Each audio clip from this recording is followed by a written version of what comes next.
Students, তোমরা যারা ফিলোসফিতে honours নিয়ে সেমিস্টার 1-এ পড়ছো এবং তোমাদের মধ্যে যারা সাপ্লি এক্সাম দেবে CC2 পেপারে, সেই পেপারে আমি কিছু ইম্পর্টেন্ট কোশ্চেন দিচ্ছি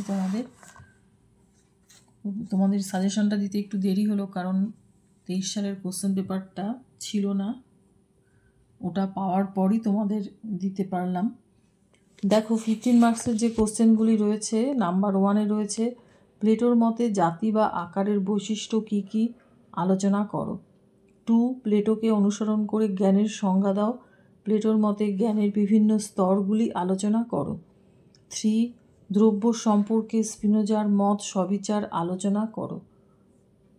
4, প্রত্যংশ বা বিকার বলতে স্পিনোজা কী বুঝিয়েছেন, প্রত্যংশ কয় প্রকার, উদাহরণ সহ আলোচনা করো। দ্রব্যের সঙ্গে প্রত্যংশের সম্পর্ক স্পিনোজা কীভাবে ব্যাখ্যা করেন। নাম্বার 5, স্পিনোজার মতে গুণ কী, দ্রব্যের সঙ্গে গুণের সম্পর্ককে তিনি কিভাবে ব্যাখ্যা করেন। 6, জ্ঞানের 3টি স্তর সম্পর্কে স্পিনোজার মতটি আলোচনা করো। নাম্বার 7, আচ্ছা 7টা এখানে লেখা হয়নি, পরিবর্তে 8 লেখা হয়েছে, এটা 7 হবে। ডেকার্তের মতে সত্যতার মানদণ্ড কী, ডেকার্ত কি তার দর্শনে এই মানদণ্ডটিকে সামঞ্জস্যপূর্ণ রূপে প্রয়োগ করতে পেরেছেন, আলোচনা করো। নেক্সট কোশ্চেন, আমি চিন্তা করি অতএব আমি আছি, ডেকার্তের এই সূত্রটি সুস্পষ্টভাবে ব্যাখ্যা করো। সূত্রটি কি অনুমানলব্ধ সত্য, ব্যাখ্যা করো।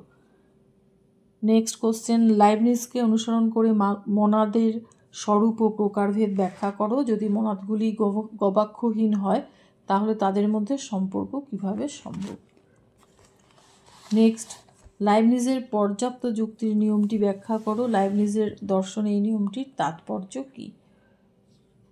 নেক্সট কোশ্চেন, অ্যারিস্টটলের কারণতত্ত্ব ব্যাখ্যা করো। তার কারণতত্ত্বের সাহায্যে অ্যারিস্টটল কিভাবে তার পূর্বসূরিদের সমালোচনা করেন। কোশ্চেন যদি তোমাদের বেশি মনে হয় তাহলে অপশনাল কোশ্চেনগুলি তোমরা পড়বে, যেমন এখানে প্লেটো দেওয়া হয়েছে, স্পিনোজা, লাইবনিজ আর ডেকার্ত দেওয়া হয়েছে, তোমরা যে কোনো 3টে অপশান পড়তে পারো। আচ্ছা, এবার 5 মার্কসের কোশ্চেনগুলি বলছি। নাম্বার 1, ডেকার্তের অনুসরণে ধারণার শ্রেণীবিভাগ করো।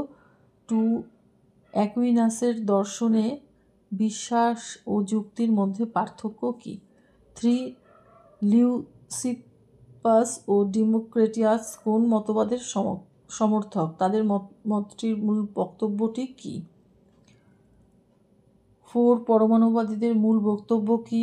5, ডেকার্তের সংশয় পদ্ধতির বৈশিষ্ট্যগুলি কী কী। 6, অ্যারিস্টটলের তৃতীয় মানব যুক্তিটি আলোচনা করো। 7, জ্ঞান হলো মতামত বা বিশ্বাস, এই তত্ত্বের বিরুদ্ধে প্লেটোর যুক্তিগুলি কী কী। 8, অস্তিত্ব ও সারসত্তার মধ্যে যে পার্থক্য তা কি যথার্থ, এই প্রসঙ্গে অ্যাকুইনাসের অভিমত কী। 9, নাউস বলতে অ্যানাক্সাগোরাস কী বুঝিয়েছেন। নাম্বার 10, এম্পোডোক্লিসের মতে আমাদের পরিণামী জগতের 4টি অধ্যায় ব্যাখ্যা করো। 11, ডেকার্তের অনুসরণে ধারণার শ্রেণীবিভাগ করো। 12, ডেকার্তের মতে সত্যতার মানদণ্ড কী। 13, প্লেটোর মতে জাতি বা আকারের বৈশিষ্ট্যগুলি কী কী। 14, ভালোবাসা ও বিদ্বেষ বা বিবাদ বলতে এম্পেডোক্লেস কী বুঝিয়েছেন। 15, অ্যারিস্টটল কি বিশুদ্ধ উপাদানের বাস্তবতা স্বীকার করেন। মোটামুটি একটা কোশ্চেন তোমরা একটু ভালোভাবে দেখে যেও, আশা করি তোমরা এর মধ্যে অনেকটাই পড়ে ফেলেছো। তো অনেকটাই দেরি হয়ে গেল, তাও আমি মোটামুটি একটু চেষ্টা করে তোমাদের দিলাম, কারণ 3rd সেমের পরীক্ষা চলছে, তোমরা বুঝতেই পারছো। তো একটু দেখে যেও, তাও মোটামুটিভাবে এখান থেকেই আশা করি তোমরা কমন পাবে।